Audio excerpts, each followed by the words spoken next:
In the winter of 2018, to escape the cold weather, my girlfriend Claire and I took a week off from our jobs to go away to a nice beach resort in Mexico, where the water was crystal blue and the weather was perfect. The resort was extremely affordable for a 7-day all-inclusive package. It had a buffet, 3 pools, was on the beach, had 1 million bars, an entertainment hall, and tons of group excursions. We were going to be there for a whole week, so we had a lot planned. The first couple days we relaxed around the resort, getting use out of the unlimited drinks package. The surrounding area of the resort was a lot of jungle and scenic looking roads, so we took a private shuttle on the 3rd day to the nearest car rental place. The shuttle driver warned us not to stray too far from the coast, as there are a lot of unsafe areas.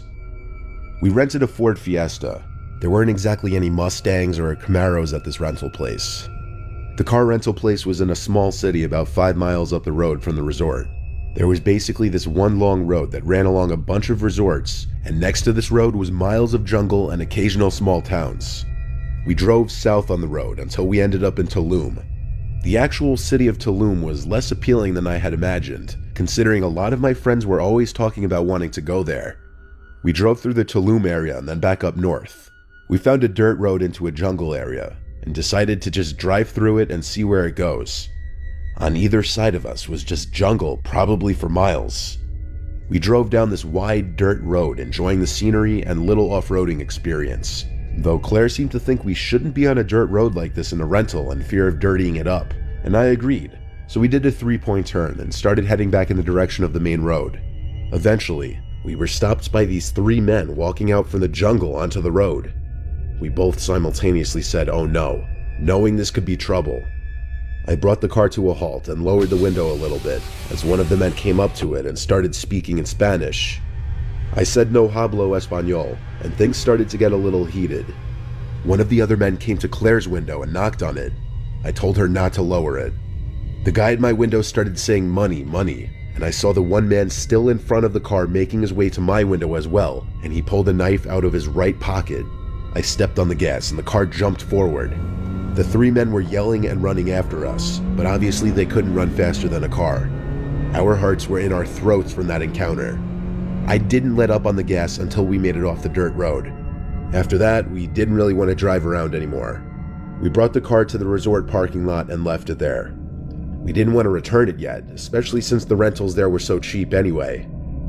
The next day, after talking with some of the workers at the resort, who recommended a beautiful nearby cenote to check out, we drove the car to another similar-looking dirt path very close to the resort.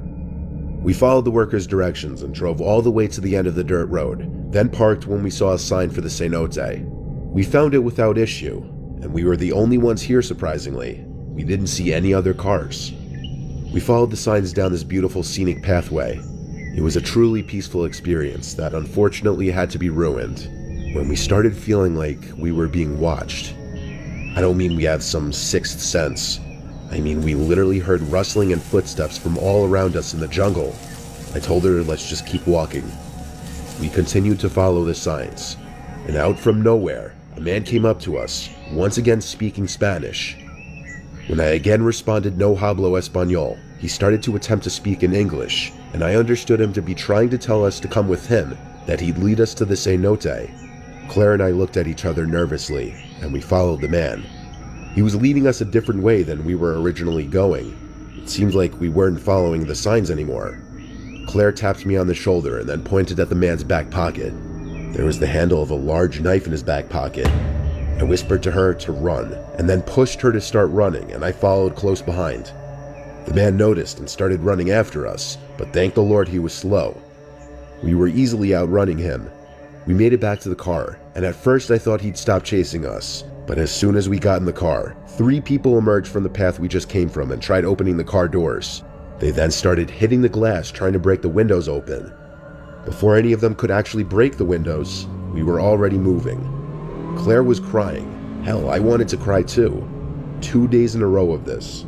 We officially hated this place. We brought the car back to the rental shop, and luckily there weren't any dents or anything from being pounded on, just some dirt stains. We shuttled back to the resort from there, and we didn't leave the resort again until we left days later for the airport. We warned the resort staff about the attack so they could warn the guests. We haven't returned to Mexico since, but I'm honestly not sure if we ever will. Even in what was supposed to be a safer area by the resorts, 2 days in a row we barely escaped being robbed and attacked.